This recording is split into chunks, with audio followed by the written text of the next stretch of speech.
this blocks quiz up for you, roughly with the distribution, since it does cross multiple disciplines within microbiology. So it's pretty weeded according to length of time we spent in this deck, maybe a little bit too much mycology, I don't know. So there might be a couple of questions that shift, but today's review should cover a pretty good chunk of the material, give you a good sense of what to prepare for, how to prepare, hopefully. And I do have maybe one question, but in terms of the style question, most of the questions are going to be a very similar kind of clinical presentation of clinical BEd. So, do you know, can you associate whatever pathogen we talked about, whatever virus, whatever fungus, whatever acid fast bacteria, atypical bacteria, with the presentation, things like that. Okay. So, starting off this review, we had some organisms that were in this family of atypical bacteria, Chlamydia. So you'll want to kind of go back and review those a little bit. I didn't include those in the review deck, but you guys remember the two species in this genus? And pneumonia, exactly. Okay, and then Trichomonas was kind of like a packed species, right? There's a lot going on there because you have different serovars. Make sure you kind of get those serovars and know those different serovars are associated with disease presentation as well. And then there's this slide. The reason why we bothered to learn about this is because it gives us a better understanding of transmission for chlamydia, pneumonia, chlamydia, trichomonas, prevention, treatment strategies. So, with most of these atypical bacteria, make sure you kind of are keeping in your mind that they are usually intracellular, with the exception of which genus? Mycoplasma. Yeah, mycoplasma. So this is no exception. This is an intracellular bacteria.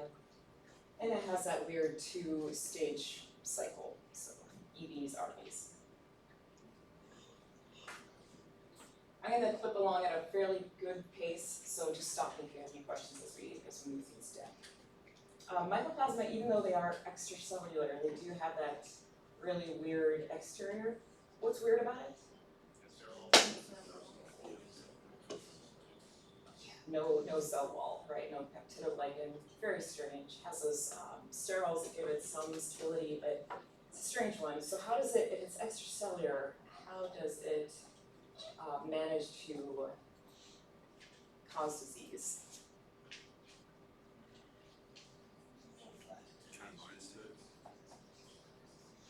Like if we were just looking at this picture and the arrows are showing it looks like they're intracellular almost, but they're not, right? What are they doing? Adhering? They're adhering, yeah. They have adhesins, and that allows them to adhere to those target cells. Those adherents are specific enough where they can get where they need to be in order to cause infection. So if it's Mycoplasma pneumoniae, it's going to be an infection of the lung. If it's something like Mycoplasma genitalium, those would be epithelial cells in the genital tract.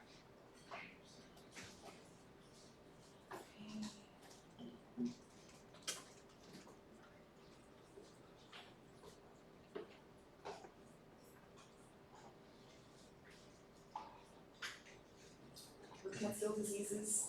This slide is one of those money slides. There's a lot of information in here, a lot of ways you can construct questions just based off of what the organism is, what its vector is, and what the geographic distribution is. Okay. So I try not to get something super specific like, patient presents in East Timor and you're sitting there racking your brain like, oh man, where's East Timor? But that's a country in Southeast Asia.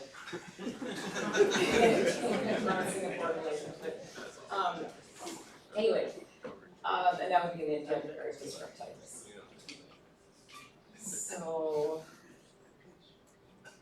this bullet right here, let me go to my little laser pointer right here. Clinical suspicion based on symptoms, could be a tick bite history, or any of these arthropods in this list. Known arthropod exposure history, and then geography. So because of that, you want to hit, this is true of a lot of different questions, you want to kind of get the presentation, even though the presentation is also, like, oftentimes frustratingly generic, especially in that prodromal phase. But, you know, hit that, so you have a good idea that once if somebody's presenting with rickettsial disease, it might, you know, get some of these more helpful signs and symptoms, the development of a rash, and then that regional information, and if there's something thrown in there about a vector, that's helpful. Something like Coxiella, and there's that mistake I made with LD50, not ID50, infectious dose 50.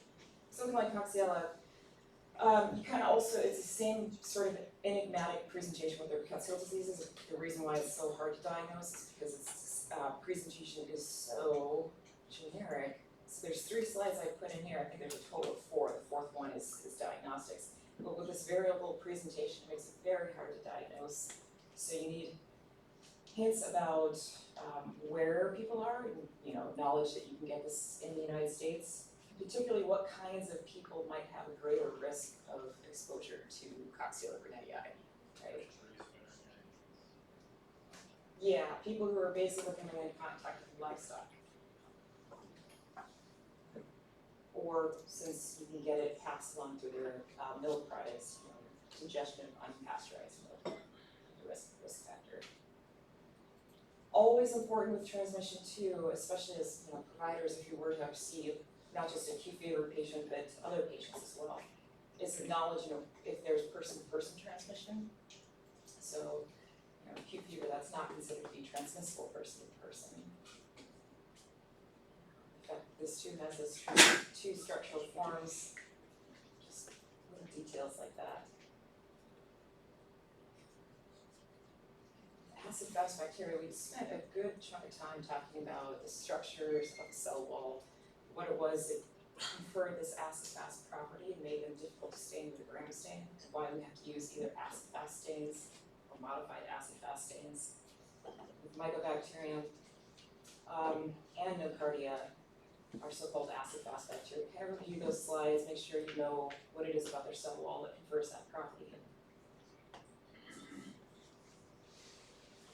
And also with Mycobacterium, we spent the majority of that talk talking about Mycobacterium tuberculosis, but there were a couple other species in that genus that were important as well. Do you remember those? MAC, yeah, and then there was another one. Yeah, leprosy, Mycobacterium leprosy.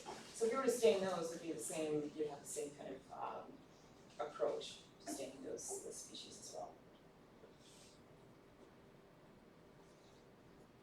Cardium, Mycobacterium, fluorescent stains available as well.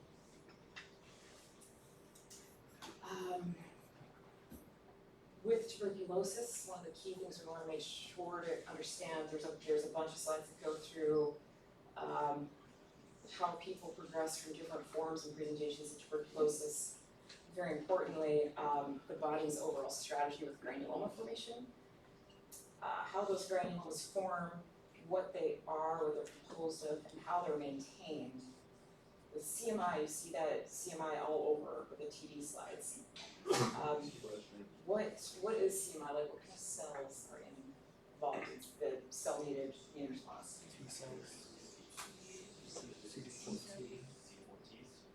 Our T cells, so both CD4 and CD8 that's cell-mediated immune or cell-mediated response. And CD4 cells are super important because they orchestrate, they coordinate a lot of this stuff. So granuloma formation, very, very important, especially CD4 T cells. And when or if that granuloma ever gives way, then you have all sorts of problems, right? You have the release of these infectious or potentially infectious viable bacilli that can cause infections virtually any place in the body that they land.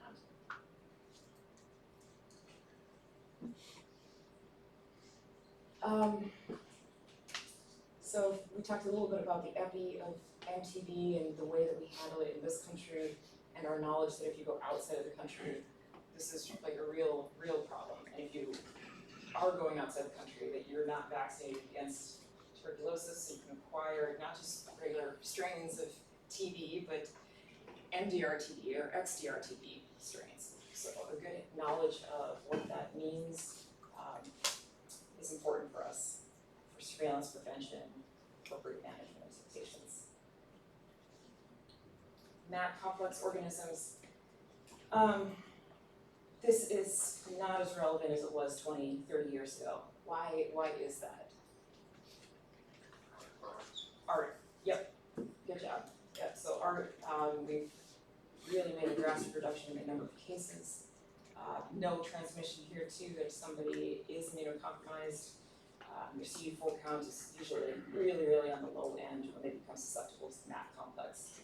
The patients aren't transmitting MAC organisms person to person. This is still going to be primarily contracted through these environmental sources.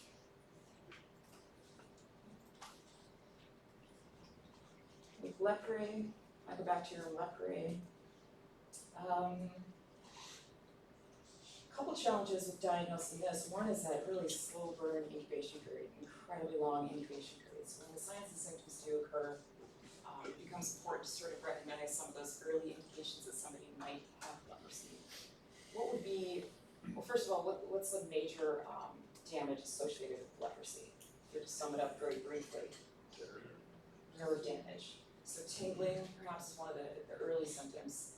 And then we talked about two different types of leprosy, the one where there's a light load and you have a really strong C-MI response, and one where there's a heavy load, multibacillary TB, where you have a much less effective C-MI response there.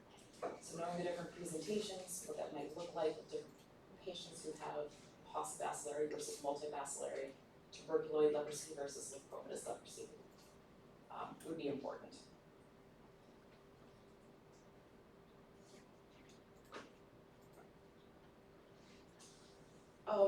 Sorry, one quick thing on leprosy. Areas of endemicity, any hotspots that you guys remember talking about? Yeah, Brazil, Indonesia, Bangladesh, yeah. Doesn't mean you can't see it present in other places, but those are hotspots in part because people have limited access to healthcare as well. This is an entirely treatable disease these days, or drugs that can cure these infections. Nocardia was the last genus that we talked about in the first deck. Acid-fast organism. Has some fungal-like characteristics that are unique. Have a familiarity with Aspergillus and Braziliensis. We didn't really go into too much detail separating them, but just familiarity with those species belonging to that genus. The fact that it's rare, the challenges with diagnosing cases of nocardiosis.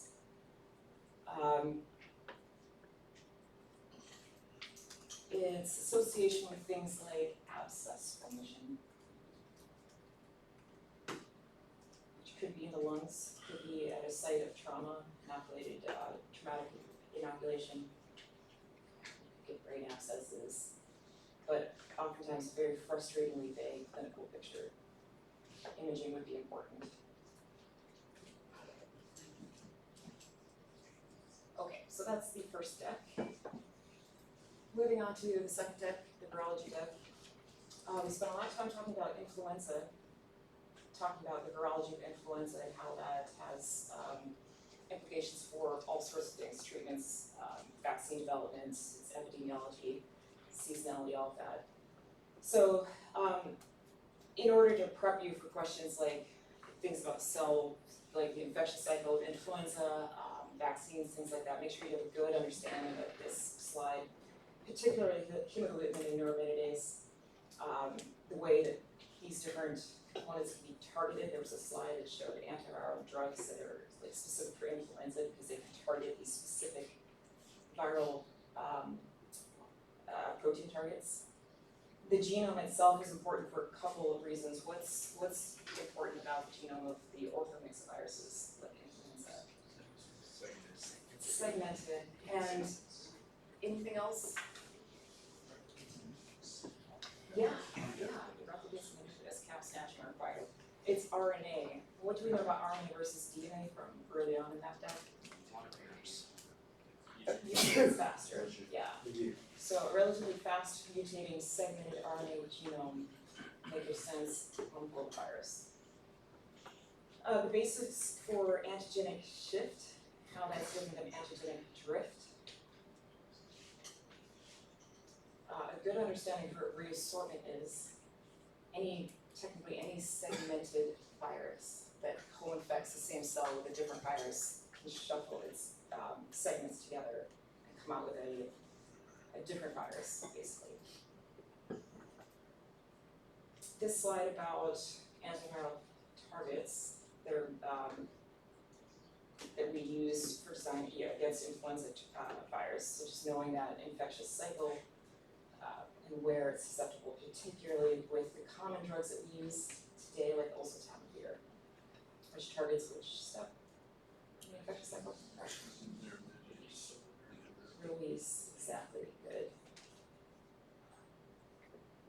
All those common cold viruses, very difficult also, just a pain, but knowing a little something about which viruses can cause common colds are important.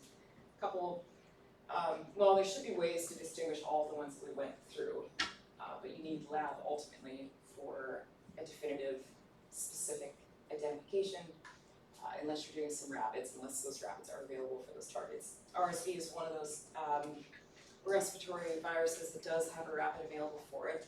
So Vinex, RSV, and immunoassay.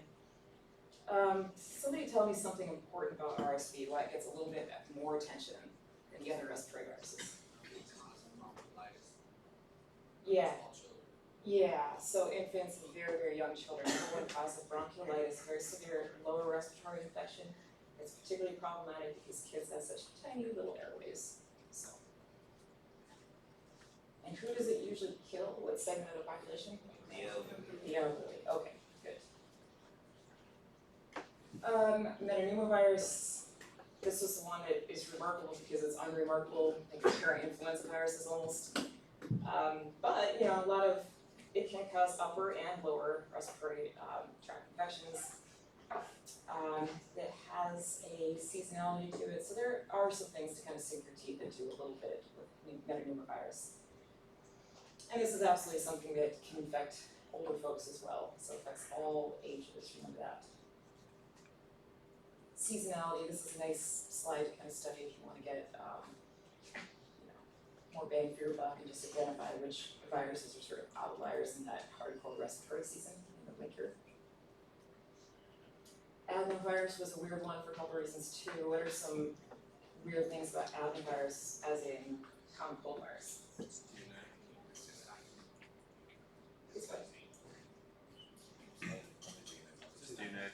Yeah, okay, so the types of infections that it causes are more varied than your average, just plain Jane common cold virus. It can cause bladder infections, GI disease, a lot of different serotypes, and the serotypes have different tropism for different tissues, so you get a lot of different types of infections that are possible with adeno.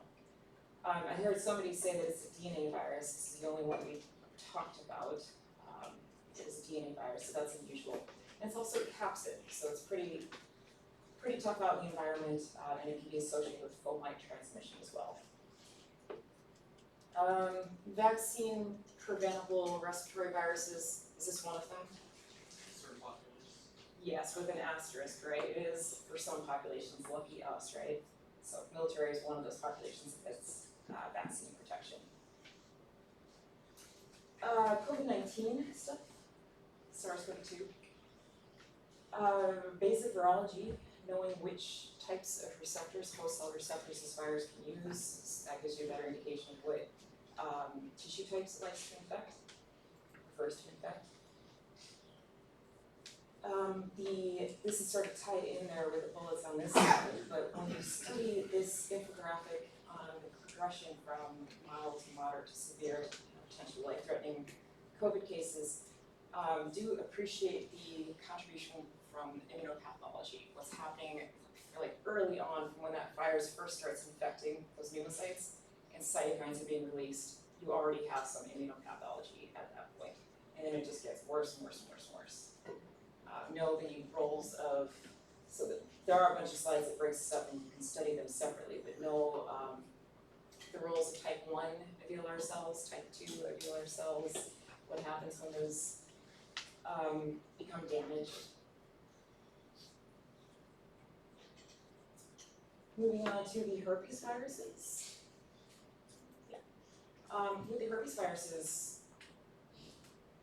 what's one thing that the entire family of the herpes viridae have in common? The ability to establish latent infections, exactly, yep. So once you contract them, you are never getting rid of them. They become latent in whatever their preferred site of latency is. As you're studying these, kind of get a good sense of where these viruses like to hide out when they're not actively in a lytic cycle. With herpes simplex 1 and 2, where do these guys like to hide out? Where do they establish latency? Does HSV2 prefer to hide out in the trigeminal? They grow Good, yeah, so HS knows there's a preference for where they establish latency. Can HSV1 be associated with genital cold sores, or not cold sores, but genital vesicles and ulcers? Yes, and vice versa, right? It's just a preference. What drives them into latency? Exactly. Yes, good.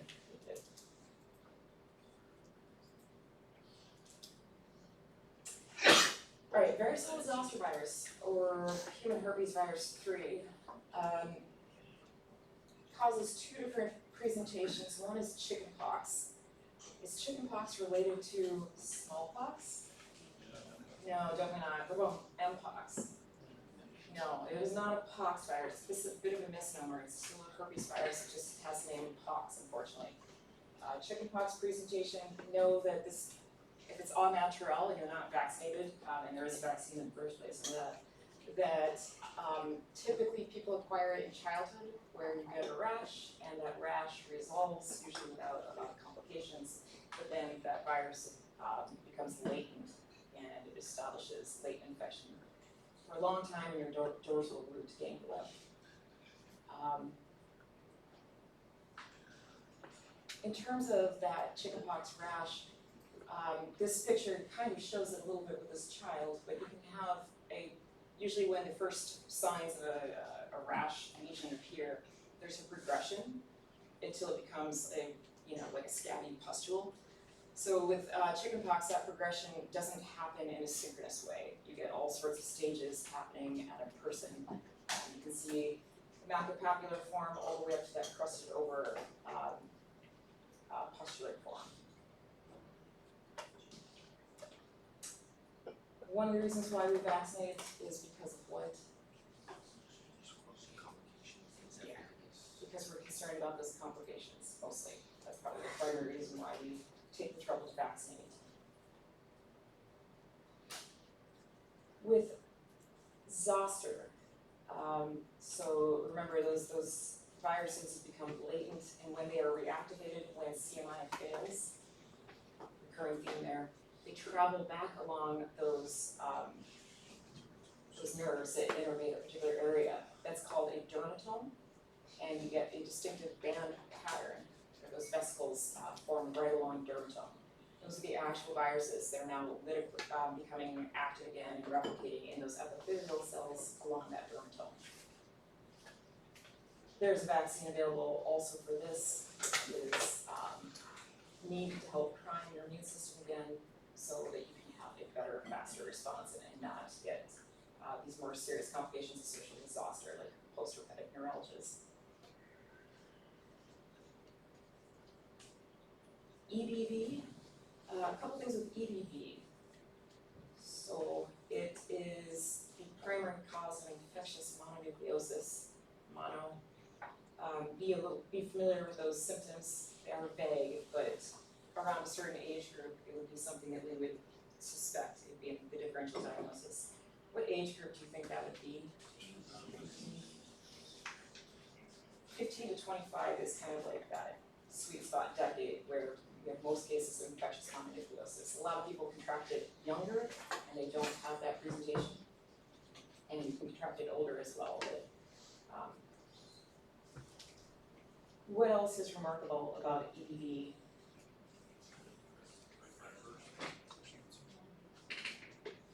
What,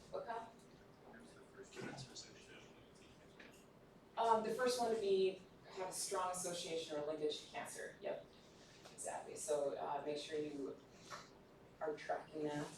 That it has tropism for lymphocytes. And then for diagnostic purposes, especially if you don't have PCR capabilities, you can take advantage of the fact that you get this non-specific polyclonal B-cell proliferation in a bunch of different antibodies that are called heterophile antibodies that are being produced. You get this with EBV mono, you don't get it with CMV mono, so it's diagnostically useful for differentiating those two etiologies of mono.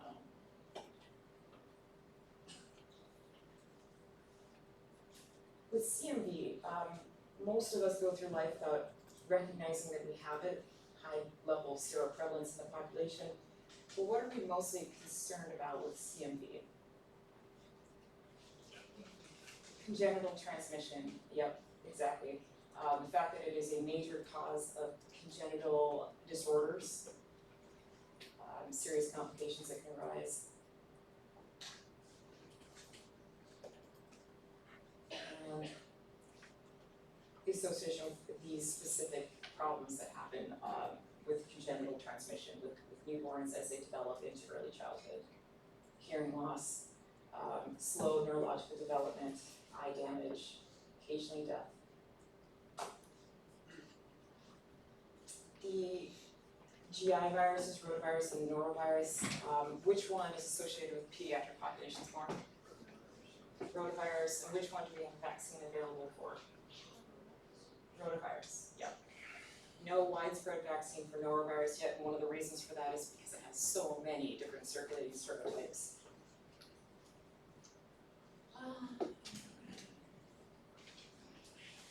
With rota, severe epidemic diarrhea in infants, that's kind of the classic association with rotavirus. Most common cause is severe epidemic diarrhea.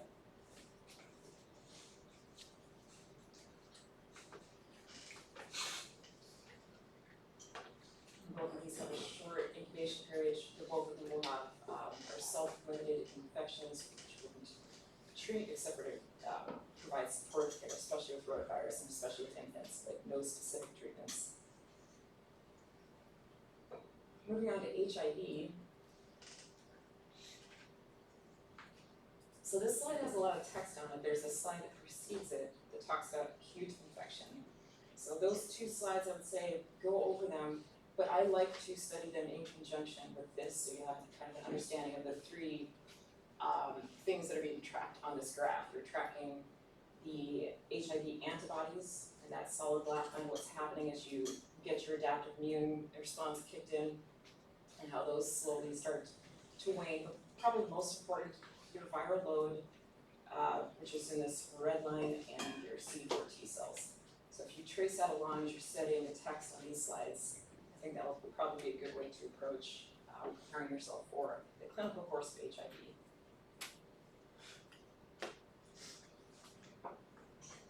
And with that, as you're studying acute phase, latent phase, and then end-stage HIV infections, when you're studying ART, know that the goals of ART are to kind of prevent this from happening, to prevent your CD4 T cells, this blue hash line, prevent them from dropping off so they can stay high enough, like above 500 cells per microliter, to stay high enough so you have a functional immune system and you can do surveillance, you can clear pathogens on your own.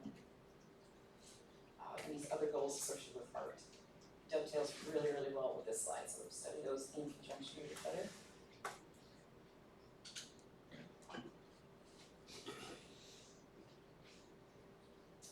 Hepatitis viruses, I didn't put all 5 of them on here, starting off with HPV, but with the foodborne transmitted ones, which 2 are transmitted to fecal oral route?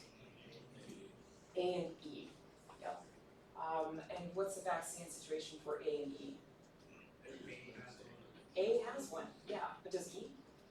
No. And which is the one that has a higher mortality rate associated with it? E.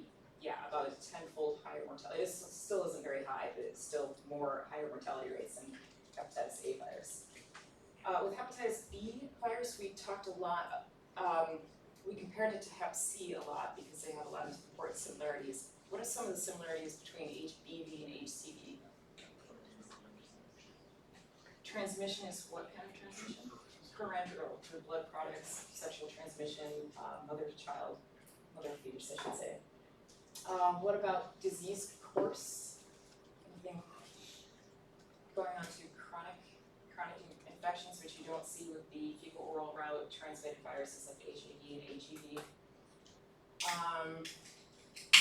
So HBV, HCV, what's the vaccine situation with those two viruses? So B we have a vaccine against, C we do not. Which of those two, as we're kind of comparing those two against each other, which is the one that is associated with more cases moving to chronicity? C. Okay, good. And then when we talk about long-term HBV or HCV infections, what are some of the major medical concerns we have for those patients? Cirrhosis and HCC, hepatocellular carcinomas, liver cancer. Good, okay. In terms of that vaccine for HBV, that vaccine is based off of Hep B, surface antigen. So when you, like everyone in this room, if we ordered, again, I think I've made this point before, if we did serology panels and everyone here, you should have antibodies against Hep B, surface antigen. And hopefully nothing else. This panel right here is good to have an understanding of. You have lots of questions where you're asked to sort of interpret where a patient is in the clinical course. I have some questions for you guys if you want to take a crack at this.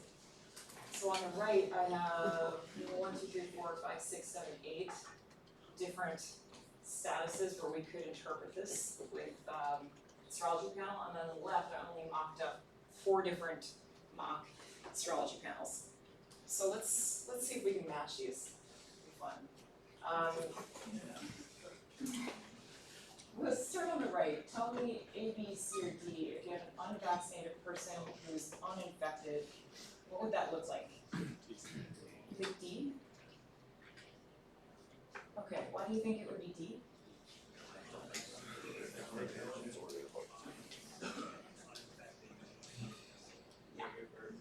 Okay, so the first thing I like to look at, the most meaningful, important thing for me is the PCR results. Is there virus there or not? If there's not, that's super helpful, okay? There's no virus here, everything else is blank. So if you have an unvaccinated, uninfected person, there should be no positive markers on that panel. What about, so D, what about if somebody's been vaccinated, but they're uninfected, as you would expect? You think B? Or is it not on there? That's other options. Okay. Yeah. What would it look like if somebody were vaccinated, like everybody in this room?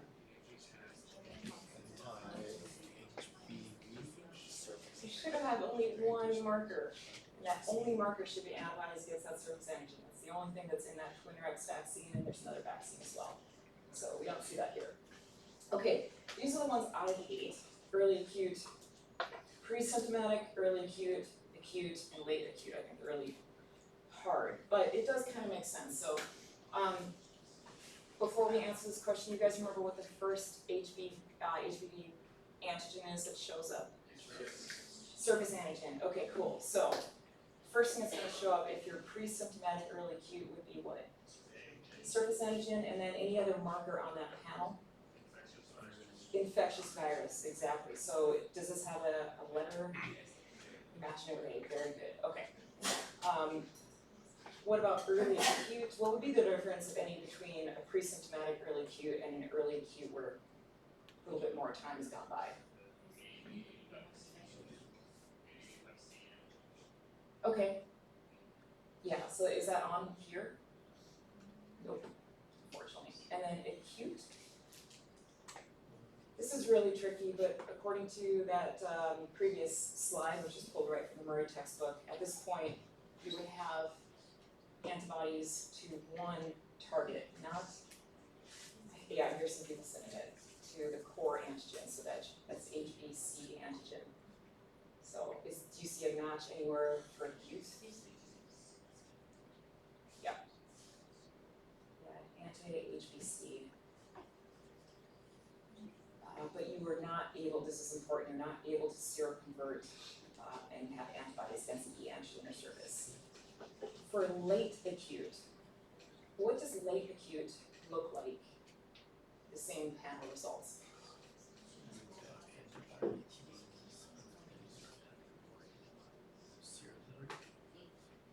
Okay, so if you have late acute, you may or may not have antibodies. That's usually an indication that you are on your way to clearing this virus. So that could look like A. In this panel, you don't have antibodies, but a person could. On that other slide, there's a plus or minus showing that you could or could not. So I'd like to stay away from those because it could or could not. You may or may not have antibodies at that point. But you will still have that surface antigen. What about a resolved infection? Here's some people saying D. Any other thoughts? If you've resolved infection. B. Yeah, bravo. Okay, good. So all natural, you should have antibodies against all of those targets. And then lastly, a chronic infection.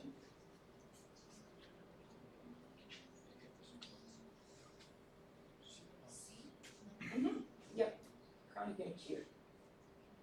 Yeah. And notably, you still have not been able to raise antibodies against E and S. Okay, Hep C, we talked about this already. I think I pointed out all the things I wanted to say. It's most of the things. Association, we know it's parenteral, we know there's no vaccine, we know there's a lot of progression to chronic state. Most common infection with co-infection with HIV positive persons, that's important. It's association with IV drug users in prison populations as well. Hep D, transmission for Hep D, HIV.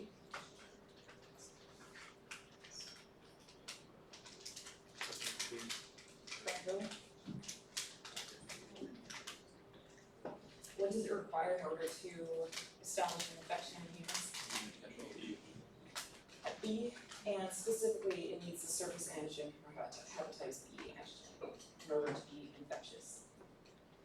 So if you want to protect yourself against hepatitis D virus, what's one way you could do that? Get vaccinated against Hep B. So there's no specific vaccine for Hep D, but you have one if you can have immunization or vaccination ipso facto from HPV. Hemorrhagic fever viruses. This slide, I had a lot of text on here, but it does convey the ecology of this virus, how it's maintained in nature. The fact that there are animal reservoirs for spiloviruses like Ebola and Marburg viruses. So reservoir species, intermediate species that can transmit the virus to humans and cause spillover events from animals to humans, and then sustained human-to-human transmission after that point.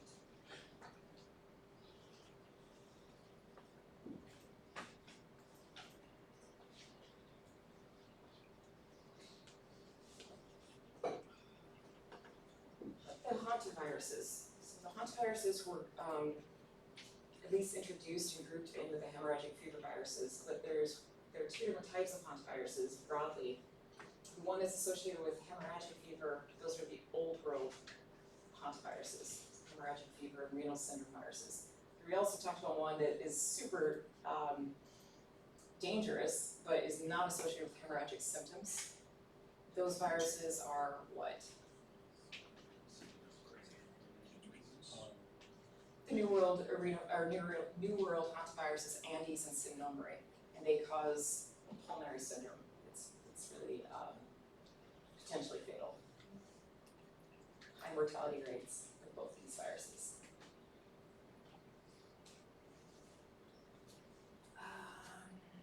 For diagnostic purposes, looking for serology is a very good way of seeing if somebody's been exposed to these viruses. So, looking for IgM M antibodies in particular. How do you contract HPS and any of the old world hantaviruses typically? Inhalation of rodent excreta, close contact, possibly ingestion since they carry it on them. Okay, then we have a bunch of different arboviruses. We have some flaviviruses. We have to have in our minds, especially if we're going into endemic areas for these arboviruses like yellow fever and dengue and chikungunya, a broad picture of how we might go about raising the index of suspicion from one virus to the next. So if we have, for example, we're in an area in the tropics and there's a lot of overlap, so between dengue and yellow fever, for example, how is this presentation similar between dengue and yellow fever? When you're past the prodromal incubation stage and you're on to some more distinctive signs and symptoms.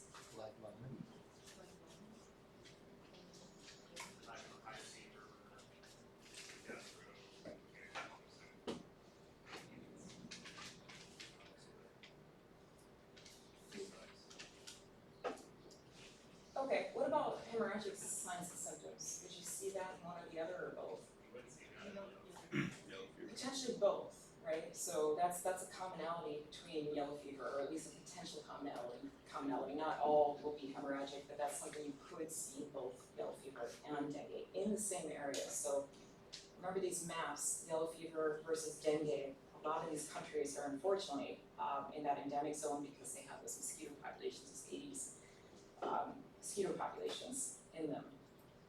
So you want to look for things that are common and things that are different. In terms of differences, going back to dengue and yellow fever, what's something unique, let's say, about dengue virus that you wouldn't necessarily associate with yellow fever? Yeah, so the nickname breakbone fever indicates that it has that severe arthralgias, joint pain associated with it. Anything else with dengue? Trying to get tests. That is something that can be used that would be indicative of dengue. And if you want anything confirmatory or definitive, then what might you consider? PCR or serology. But you wouldn't do a tourniquet, you wouldn't get a positive tourniquet test on yellow fever. And then similarly with dengue and chikungunya virus, those are alike in what ways? Very similar, of course, but chikungunya doesn't have Yeah, exactly. Okay, so with chikungunya, you get a lot of pain, a lot of joint pain. Is the transmission the same? Yes, so transmission still by mosquito. Is there a big notable difference in the endemic geographical range of those two? Not really. So what are we really counting on if we're making some sort of different, if we're trying to distinguish them clinically, like chikungunya and dengue? Kind of counting on those hemorrhagic symptoms from dengue. Otherwise, you need to go into lab diagnostics. Chikungunya has much the same overlapped region.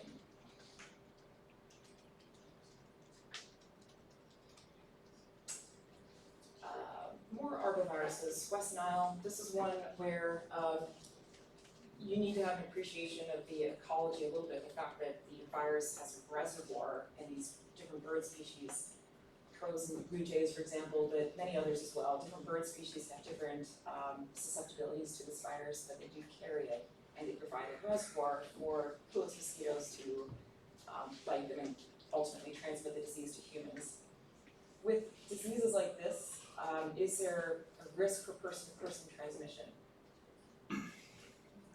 No. So if you can control the mosquito populations, you can control your risk factors for acquiring West Nile disease. In terms of the distribution of West Nile, is there anything distinctive about that? I didn't put the map on this review deck, but do you guys remember anything about it?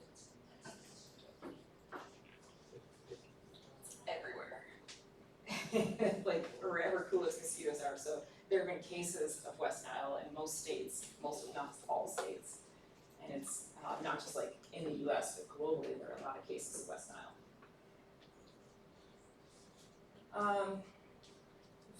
So a lot of cases, but fortunately, very few of them go on to this neuroinvasive disease, which is considered to be the most dangerous manifestation, clinical manifestation of West Nile disease. I want to really quickly jump back to dengue and make a point about the at-risk population for dengue right now, and how big it is. This is probably 1 or 2 billion people who are in this risk zone for dengue, including those of us here in Texas. Remember, we get lots of import cases, and we even have some autochthonous cases down here. We have cases in India and China. Each one of those countries have 1.4 billion people, so incredibly large numbers of people. Should be high on the differential. Zika virus. I don't have the map of Zika, but that too is sort of associated with a pretty wide swath of tropics and subtropics. Transmission is remarkable how for Zika. We have sexual transmission and that's really, really important too, especially as we saw in the 2017 outbreak of Zika virus. A lot of babies being born. What kinds of problems? Microcephaly, yep. So of these 3 different types of transmission patterns, which one would you say is the most important one?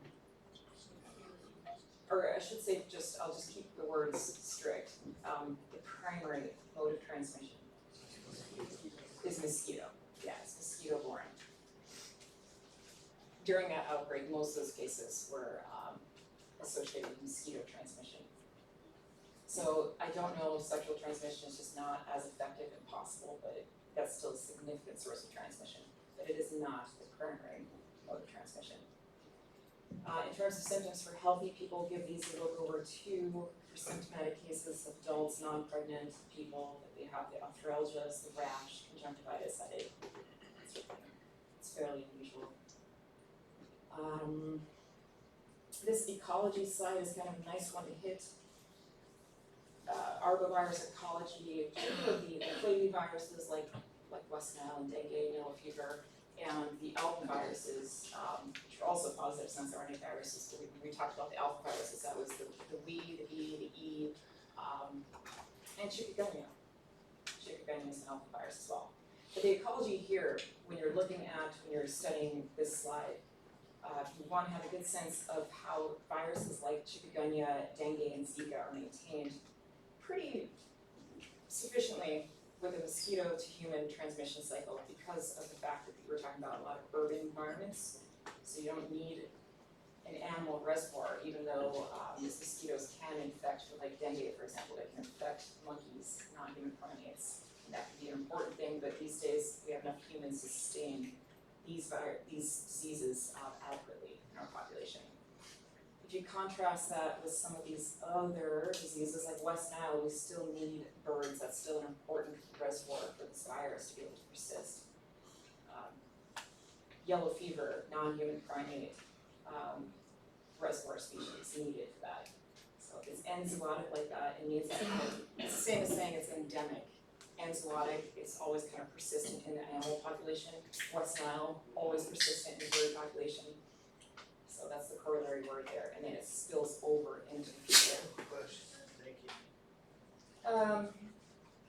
And then lastly, we have these epizootic infections. So usually these are more rural or maintained by these animal populations like horses for all the equine encephalitis viruses. Swine for something like Japanese encephalitis virus contained in swine populations, but not really urban and not sylvatic. These are populations of animals that are associated with people. So we get transmission when they spill over from these domesticated populations into human populations.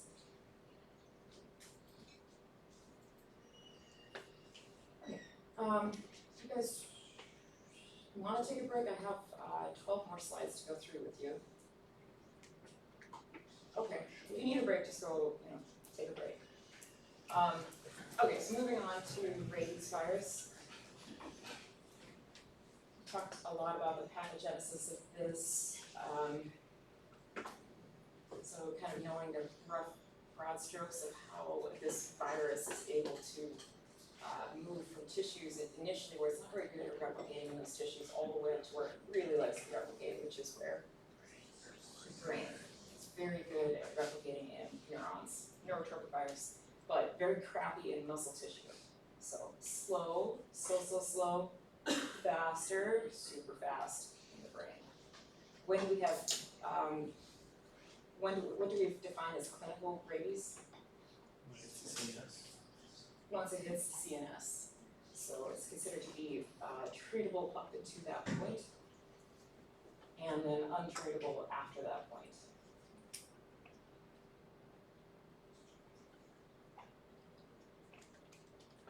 Gets to the CNS through peripheral nerves. And we were talking about this particular, a couple different coronaviruses like polio, like enterovirus D68, the Coxsackie viruses, enterovirus D68. Remember, can oftentimes circulate and manifest as just another common cold virus. But what is special about enterovirus D68 that is put on the CDC's map?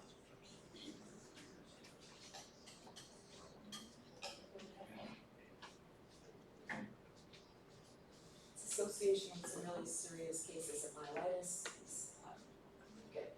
Children in particular, but all ages susceptible, with spinal cord inflammation and paralysis that can be really, really severe and pronounced.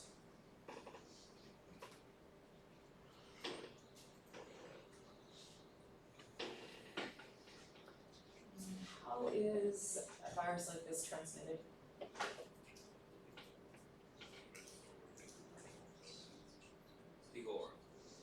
Oral is one, absolutely. Bunch of different ways to transmit. The virus is shed.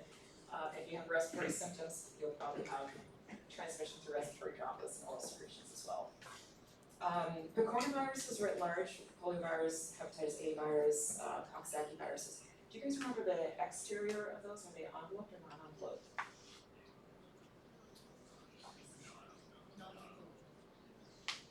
They are capsid, non-enveloped viruses.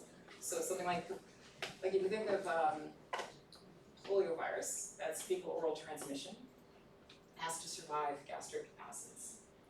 Ditto for enterovirus D68, fecal oral route transmission. These are capsid viruses. Hepatitis A, foodborne fecal oral route virus, capsid, non-enveloped. Measles virus. Lots of stuff to unpack here. The fact that it's super contagious, the fact that we have the vaccine against it, and have had that vaccine for many decades. It's a trivalent vaccine. We talked about the other components, what else is protected against with MMR vaccine. The presentation is important, especially these days increasingly. We'll see how the trends go, but this is one I was encouraging you to kind of follow and stay current with trends and outbreaks of measles, because it has been erratic and trends are not looking super good right now. So the normal presentation, what's distinctive about the presentation of measles? Koplik spots are considered to be pathognomonic, and then that rash is just one of many different childhood rashes, so nothing particularly remarkable about that rash, but just knowing how it develops, that it develops at the hairline and kind of moves on down, cover the entire body. And then the primary concern after you resolve these symptoms of cough and fever, rash and spots, what is the primary concern as you're convalescing from the measles infection? You might still be shedding virus for a couple days, yeah, but what is like really concerning? Immune system dysfunction that occurs as a result of measles infections. Particularly with young kids, that puts them in a vulnerable position to acquire secondary infections that can be leaving them vulnerable for years potentially before their immune system restores back to some normal state. Mumps, another virus covered under MMR vaccination, another paramyxovirus, enveloped antisense RNA virus. What's unique and distinctive about mumps? Yeah, so just some of those complications are very distinctive. He said the inflammation of the testicles that can lead to temporary sterility. That's particularly concerning when you have pubescent and prepubescent boys who get most infections. Fortunately, this is one that we do not see a lot of cases of anymore. We've only had a couple of dozen cases in the last 20 years or so, but these are still concerning complications. The rest of the presentation, the swollen salivary glands, I'm sure that is uncomfortable for the kids, but low mortality rates. So it's mostly the secondary complications that we're concerned about.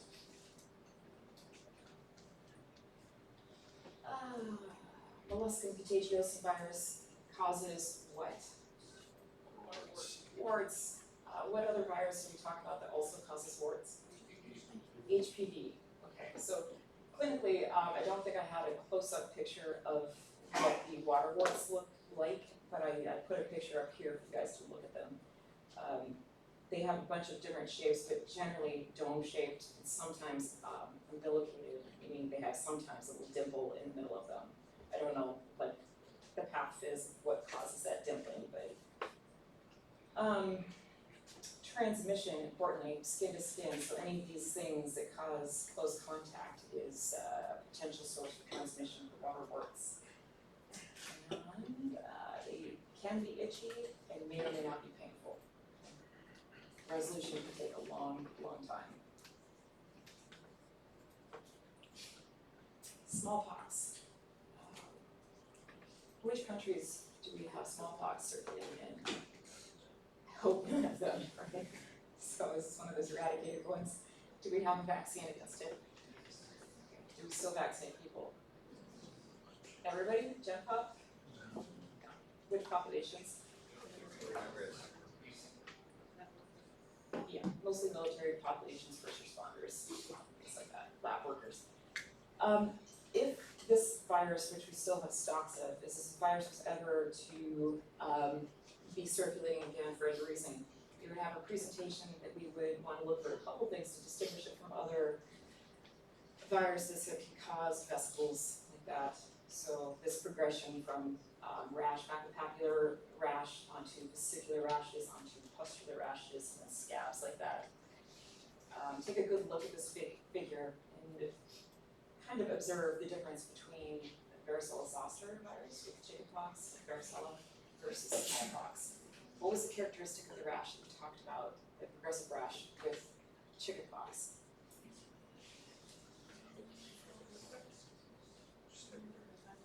Different stages. Of these different stages, you see different, lesions at different stages there. But with smallpox, when we say synchronous, we mean it will move, most of those vesicles or lesions, I'll try to use a generic term, will progress synchronously from this to this to this to this to this.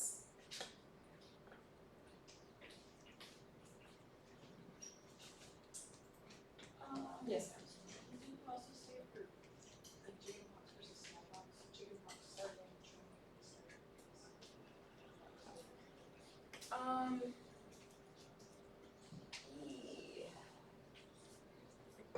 Yeah, so the centrifugal distribution was smallpox first. This is pretty typical for a lot of rashes to start kind of on the face and move downwards.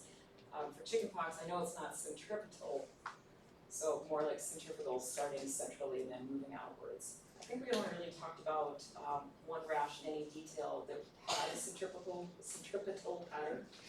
Do you remember that one was? Anybody? Yeah, Rocky Mountain spotted fever. I can't talk today at all. So yeah, but with smallpox, the development of the rash and the progression of it across the body would look probably, at least to my mind, fairly similar to varicella, to chickenpox. But what would be different, what would be notable, would be the different stages of those lesions.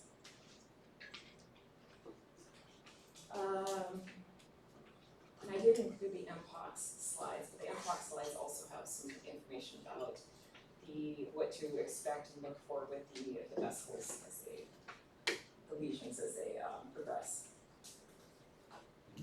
That is it for the big virology deck. A couple slides that I selected for mycology review. We've got the dermatophytes. The dermatophytes, what do we call the lesion that results as a result from a dermatophytic infection.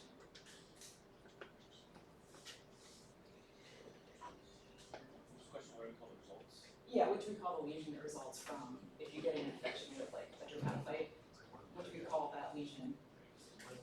It's ringworm, yeah. So a bunch of different types of the body, you can get ringworm, but ringworm is basically, in terms of like the adjectives we use to describe a ringworm lesion, how do we describe that? Scaly, clearing in the center, usually like a circular pattern. This image right here is one that would be good to have emblazoned in your head for like a typical tinea corporis body ringworm lesion right there. In terms of the pathogens, kind of take a look over this. Important to know that you don't get penetration of live tissue because these hyphae, this is a mold form fungi, and it produces hyphae, and those hyphae are extending only into basically dead keratinocytes. And what they are using as a nutrient source are the hydrolyzed keratin. So that's basically it. There's not a lot of pathology. This pathology that you see here is mostly a result of your immune response to having those hyphae starting to penetrate into those keratinocytes. Diagnostically, if you wanted to take a specimen like this, take a little scraping of some of this infected skin and do like a KOH prep on it.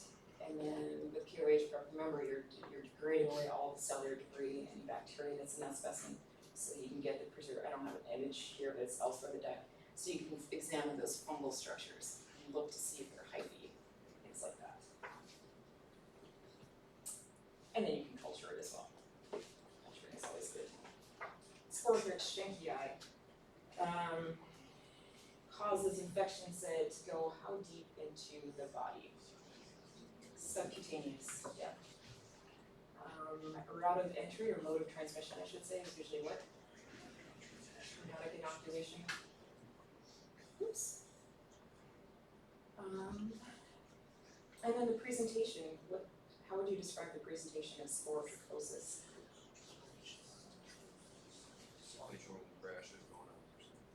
Okay, going up from like where? Where's the point of origin? The site of inoculation, the site of traumatic injury, and where the tissue is inoculated with the mold itself, Candida from the mold. And then as it progresses along what types of tissue?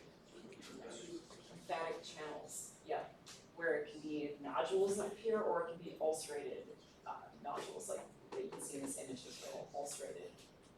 You can get some secondary infections going on as well.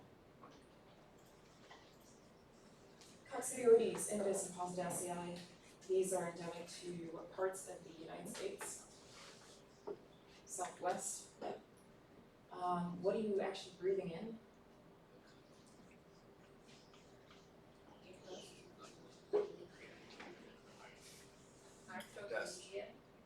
The Arthrochlamydia, yeah, so remember when, this would be the mold form on the top, these are the hyphae, and they break off, when they break off, that's the Arthrochlamydia that gets inhaled it travels on wind very far, it's kind of associated with dust-producing events, rodeos, things like that, and then you breathe that deep, deep into your lungs, this small little chlamydia, and there it develops into a large spirule, where if you get pulmonary disease, it's because oftentimes the spirule has gotten large enough where it can't be phagocytized by the large macrophages.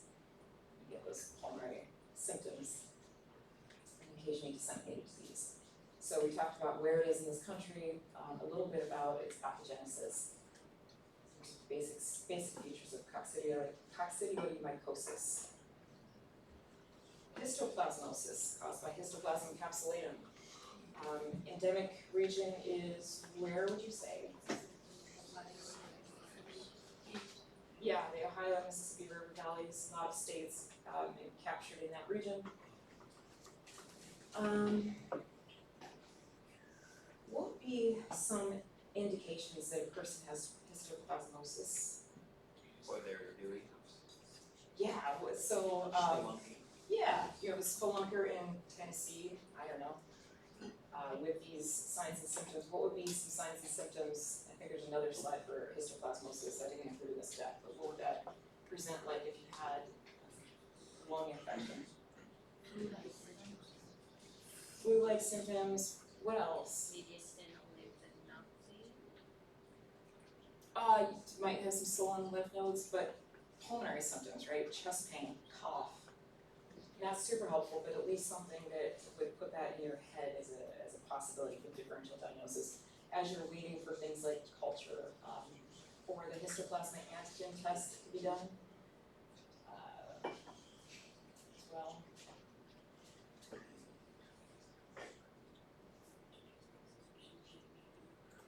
Alright, moving right on, aflatoxin.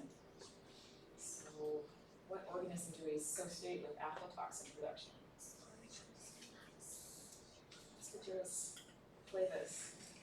Okay, so Aspergillus flavus, in terms of its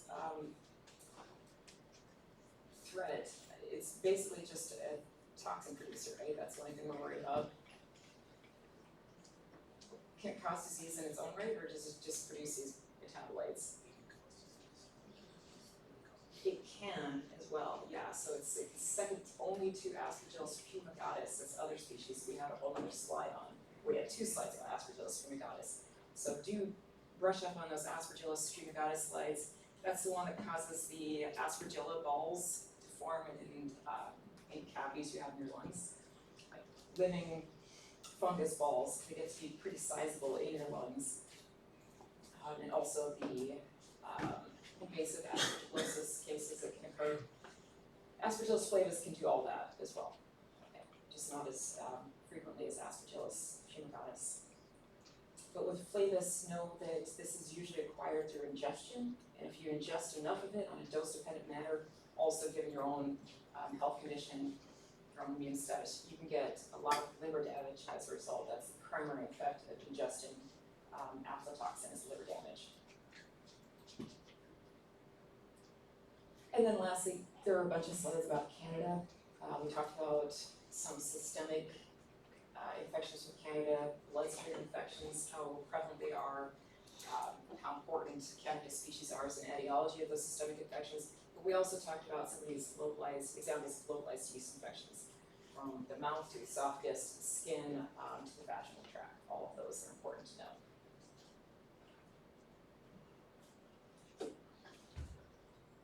That's it. Any questions? Hey, how do you guys feel? On material? Glad we have a week. Yeah, me too.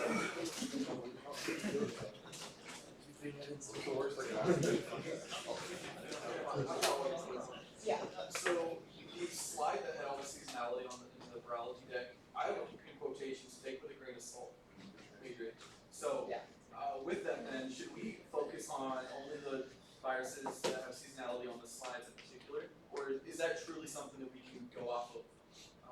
Oh. Cumulative? Yeah, Right.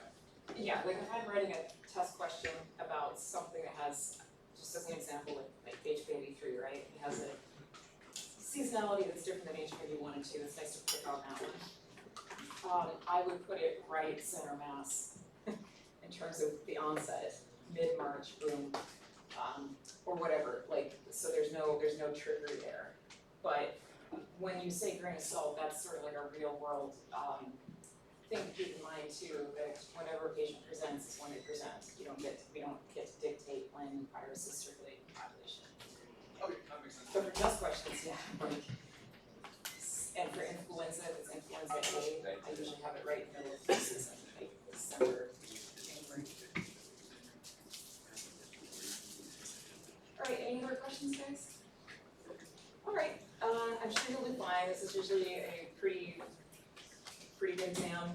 Still working on, like I said, a few finishing touches on this exam, but shaping up to be a fun one. I think you'll enjoy it. I hope you enjoy it.